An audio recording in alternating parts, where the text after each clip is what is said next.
Hey everyone, welcome to another $1,000 strap search. I've got my $1,000 in singles here. I've already gone through them and we're going to take a look and see what I found. Before I do that though, let's talk about this week's tip.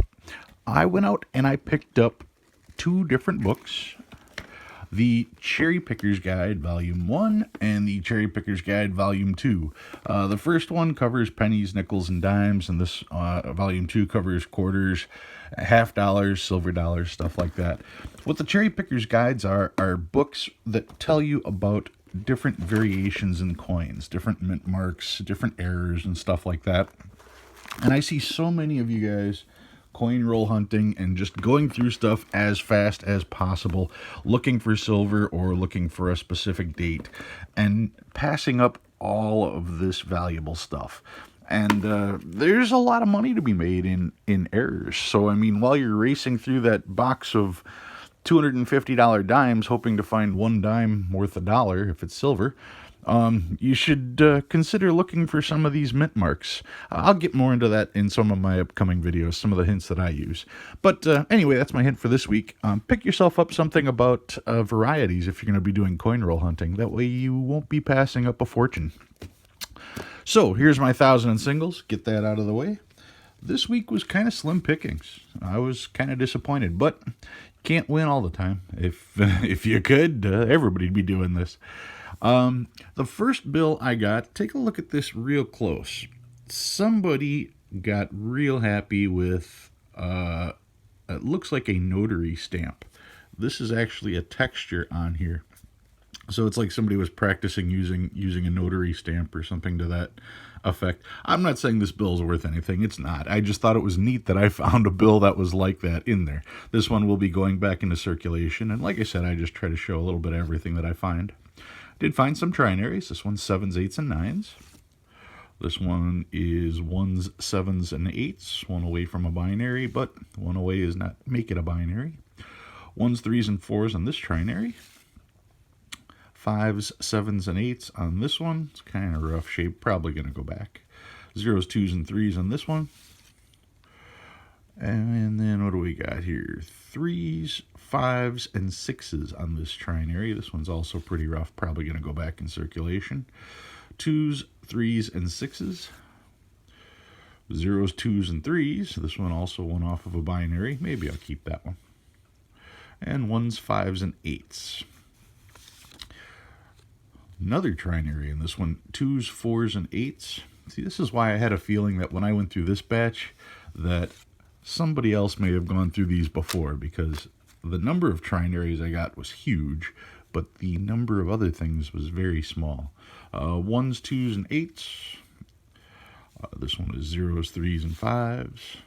And we finally get to a quad. I found a quad 4, which is just mutilated totally. Quad 4 is there. It's also a trinary, 4s, 5s, and 8s, but I pulled that out for the quad.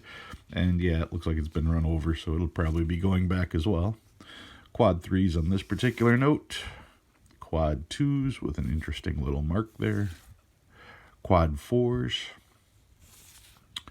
Quad 1s.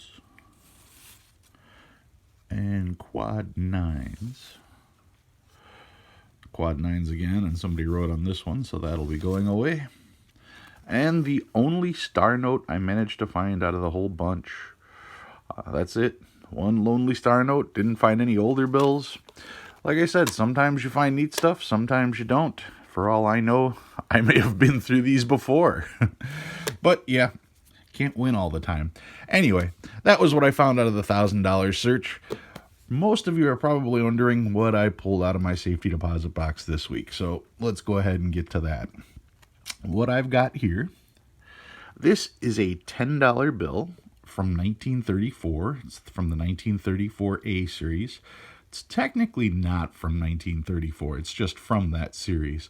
But what you'll notice first and foremost is you're going to notice this bright blue 10 here. That tells you that it's a silver certificate, so you know that right off the bat. Right across the front it says silver certificate, so that's another proof.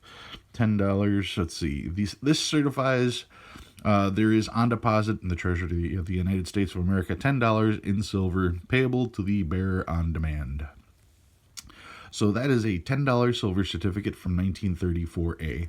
And like I said, it's not exactly from 1934. It was printed a little bit after that, because you'll notice one of the things that you're going to see is this yellow seal right here. Now, normally that seal would be green on a Federal Reserve note, or you'll see blue on a silver certificate, red on a legal tender, but this one is yellow. Let's take a closer look at that.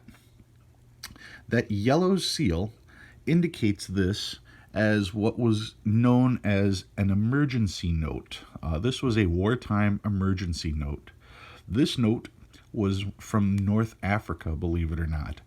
During World War II, we had a fierce battle through North Africa. I'm sure you've all heard from the halls of Montezuma to the shores of Tripoli. That was the North Africa campaign. That was led by two famous generals, Dwight D. Eisenhower and Patton. Patton and Eisenhower led our troops through North Africa during World War II, and of course they were using American currency. They needed American currency at that time because that was the most stable currency around, but they were worried about all of this stuff being captured by the Germans, and then the Germans having access to millions and millions of dollars of U.S. cash. So what the government did was they put this yellow seal on here. That designated this as a North African note, and by having it be a North African note like that, with a simple swipe of a pen, they could void out the value of every single yellow seal note, just in case millions of them fell into the wrong hands. So that was the whole point of having the yellow seal. They did the same thing in Hawaii. They used a brown seal and then the letters for Hawaii on the side and on the back. Let me flip this one over here so you can see the back. So yeah, to the casual observer, it looks like a normal $10 bill. Nothing surprising about that. But like I said, the part that makes this impressive is the yellow seal right here. Oddly enough, it's the $1 bills that are harder to find from the North Africa series. As far as times value, those seem to be worth the most. Those are, $40 to $50 for a $1 bill. But let's take a look at this 10. I got the big book here, and we'll see what the big book says about the 10 emergency currencies. Yeah, there's, like I said, the Hawaiian notes. You can see where it says Hawaii right there on the sides, Hawaii on the back. And here, issued for use with the armed forces in Europe and North Africa.